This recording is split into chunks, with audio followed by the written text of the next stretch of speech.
ছেলেকে বাঁচাতে নিজের কিডনি দিচ্ছেন বাবা। চিকিৎসা খরচে দেশবাসীর সাহায্য প্রার্থনা করেছেন ইয়াসিনের পরিবার। মোহাম্মদ আশরাফ উজ্জ্বলের প্রতিবেদনে দেখুন বিস্তারিত। ছেলেকে বাঁচাতে নিজের কিডনি দিচ্ছেন বাবা। চিকিৎসা খরচে দেশবাসীর সাহায্য প্রার্থনা ইয়াসিনের পরিবারের। কসবা প্রতিনিধি মোহাম্মদ আশরাফ উজ্জ্বলের প্রতিবেদনে দেখুন বিস্তারিত। ব্রাহ্মণবাড়িয়ার কসবা উপজেলার পশ্চিম ইউনিয়নের ৯ নং ওয়ার্ডের আকসিনা গ্রামের পূর্বপাড়ার বাসিন্দা মোহাম্মদ ফিরোজ মিয়ার তৃতীয় ছেলে ২৭ বছর বয়সী মোহাম্মদ ইয়াসিন এখন জীবন মরণ সংকটে।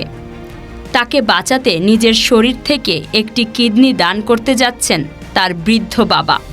কিন্তু জীবন রক্ষাকারী এই কিডনি প্রতিস্থাপন প্রক্রিয়ায় প্রায় ১০ থেকে ১২ লাখ টাকা প্রয়োজন, যা ইয়াসিনের দরিদ্র পরিবার ও আশপাশের মানুষের সাধ্যের বাইরে। প্রায় ৫ থেকে ৬ মাস আগে ফুটবল খেলতে গিয়ে ইয়াসিনের পায়ে আঘাত লাগে। ব্যথা কমানোর জন্য ওষুধ সেবনের পর সংক্রমণ ছড়িয়ে পড়ে। এক পর্যায়ে চিকিৎসকের পরামর্শে পায়ের একটি অংশ কেটে ফেলে দিতে হয়। দুর্ভাগ্যক্রমে এরপর তার দুটো কিডনিতেই জটিলতা দেখা দেয়। এখন প্রতিদিনই ইয়াসিনকে ডায়ালাইসিস করাতে হচ্ছে, যা শারীরিক ও মানসিকভাবে তাকে ক্রমশ দুর্বল করে তুলছে। চিকিৎসকদের মতে ইয়াসিনকে বাঁচাতে কিডনি প্রতিস্থাপন ছাড়া আর কোনো উপায় নেই। তার বাবা ফিরোজ মিয়া বয়সের ভারে নুয়ে পড়েছেন, তবুও নিজের ছেলেকে বাঁচাতে নিজের কিডনি দিতে রাজি হয়েছেন। কিন্তু সবচেয়ে বড় সমস্যা এখন চিকিৎসা ব্যয়, যা এই পরিবার বহন করতে পারছেন না।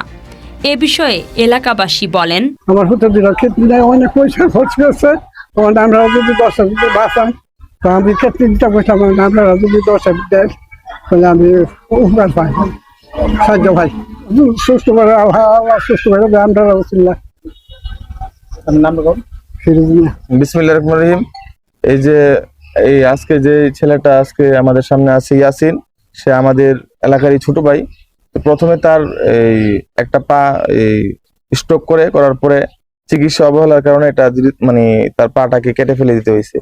ওইটার কারণেই তার পরবর্তীতে যখন ব্যথানাশক ওষুধ খাইছে এবং অ্যান্টিবায়োটিক খাইছে, ওইটার কারণে তার ২টা কিডনি ড্যামেজ হয়ে যায়। তো এখন ওইগুলা আমরা যারা পাড়া প্রতিবেশী ছিলাম, আমরা মোটামুটি যথেষ্ট পরিমাণ করেছি। তো এখন তার এই চিকিৎসাটা, কিডনি চিকিৎসাটা ব্যয়বহুল। তার সপ্তাহে তার 2টা ডায়ালিসিস করা লাগে, এটা অনেক টাকা লাগে।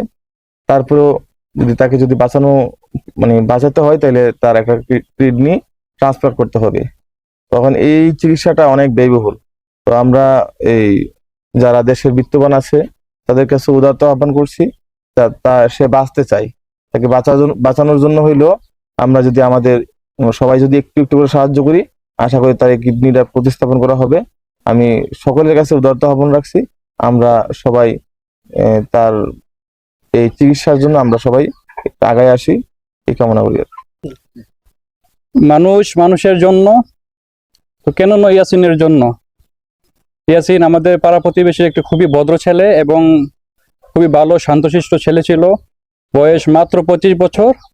একসাথে সে তার পা হারায় এবং বেশি মাত্রায় আপনার দীর্ঘ সময় ধরে ব্যথানাশক ওষুধ খাওয়ার কারণে তার 2টি কিডনি বিকল হয়ে যায়।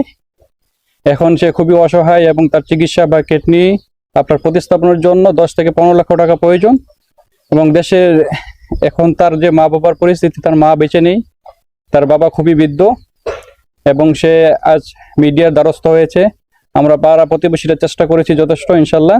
এখন দেশবাসী এবং যে দেশের বাইরের প্রবাসী ভাইয়েরা আছেন তাদের কাছে আবেদন করব, ইনশাল্লাহ আপনারা যে যতটুকু পারেন তাকে সাহায্য করবেন, ঠিক আছে ইনশাল্লাহ। আমি কসবা উপজেলা সমাজসেবা অফিসার এবং আমাদের কসবা উপজেলা নির্বাহী অফিসার ইউনুস স্যারের প্রতি অনুরোধ করব যে ইয়াসিনের জন্য কিছু অনুদান দেওয়ার জন্য। ছেলেটা অনেক অসহায়, তার বয়স মাত্র 25 বছর। সে যদি একটা কিডনি তার পরিবারে ওকে দিতে ইচ্ছুক, কিডনিটা করার জন্য 8 থেকে 10 লক্ষ টাকা লাগে।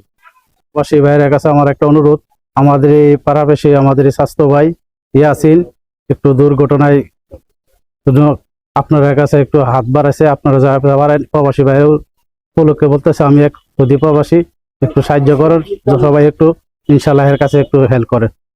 আমার বাতিজা, যদি আপনারা দেশবাসী সবাই মিলে যদি এসিনডে একটু হেল্প করেন, এসিনডে বাঁচাইতে পারবো। আপনার কাছে আমরা অনুরোধ, আমরা সবাই মিলে এসিনডে সাহায্য করুন, এসিনডে বাঁচাইতে পারবো।